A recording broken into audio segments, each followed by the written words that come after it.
and this is what the book said. History repeats itself in 80-year blocks called saeculum, but we'll just call them history blocks.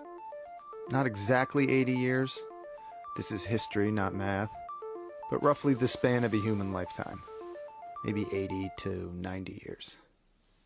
Within these 80-year history blocks, we have 4 turnings of around 20 years each. We usually call them generations. This book calls them turnings. Turnings are sort of like seasons, like spring, summer, fall, winter. Throughout our history, we've had these 80-year blocks, and the 80-year blocks have been remarkably similar to each other. We're in one now. The first turning, the first season, is a high, an upbeat era. The second turning is an awakening, a passionate era. The third turning is an unraveling, a downcast era. And the fourth turning, well, sorry, but fourth turnings suck.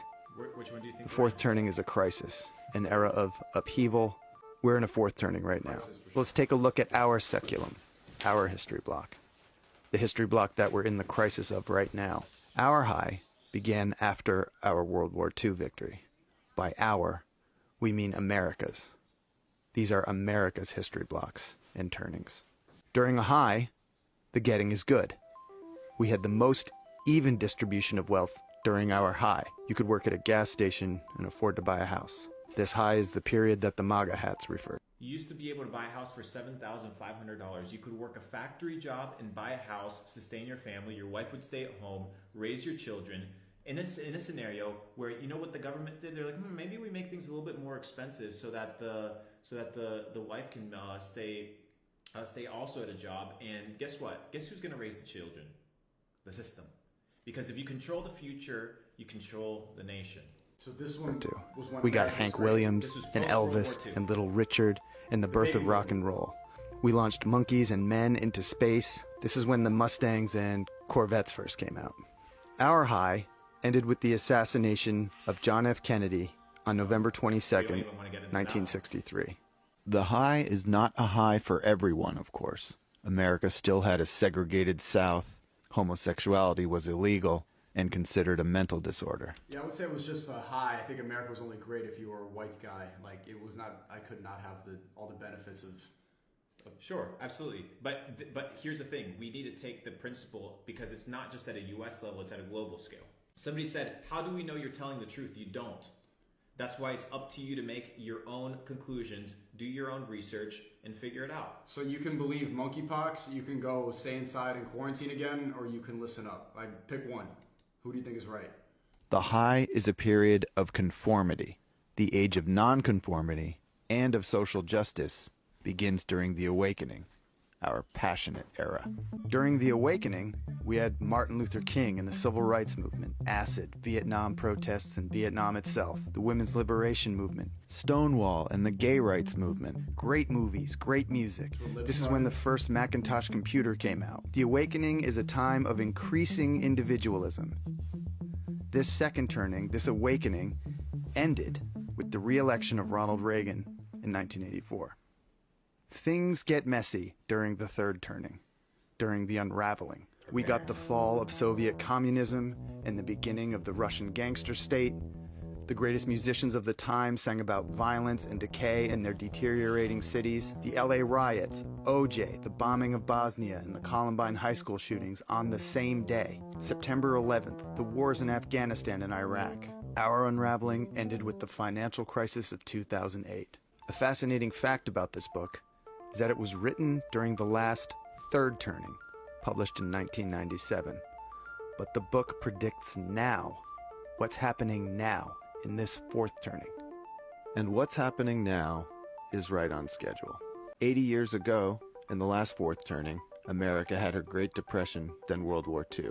80 years before that, the Civil War. 80 years before that, the Revolutionary War. Now it's our turn to save the country. So where do you fit into all this? What's your role? It depends when you were born. Each generation, each cohort, tends to embody a specific archetype. An archetype that will move the society towards the next high.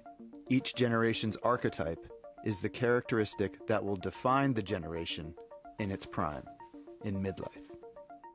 The boomer archetype is the prophet. Bill Gates and Steve Jobs are boomers and prophets. Both predicted that one day everyone, not just big corporations and governments, would own a computer.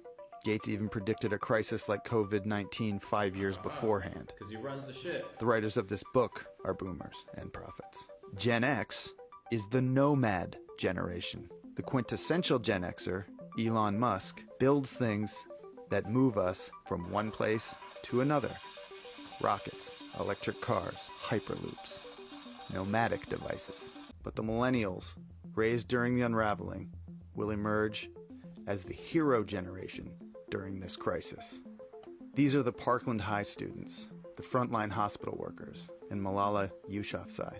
The book says millennials will be the World War II heroes of our history block. We don't know what Gen Z will do, but they will be an artist generation. From them will emerge the next Bill Withers, Toni Morrison, or Bob Dylan, all born during the last crisis, all from an artist generation. I want to be that. The history block before ours ended with World War II and began with the Civil War, 80 years prior. The history block before that ended with the Civil War and began with the end of the Revolutionary War, 80 years prior. Every 80 years or so, something big comes along and changes everything. And now, we're at the end of our history block, right in the middle of our crisis. We're in the process of changing our world again. The authors of The Fourth Turning tell us that these crises are like forest fires. Unpleasant, but necessary. They clear the woods for new growth. As we work towards our next high, this crisis will tilt the playing field away from the old and towards the young, they tell us. But the victory is not guaranteed. We will, each of us, need to rise to the occasion during this crisis.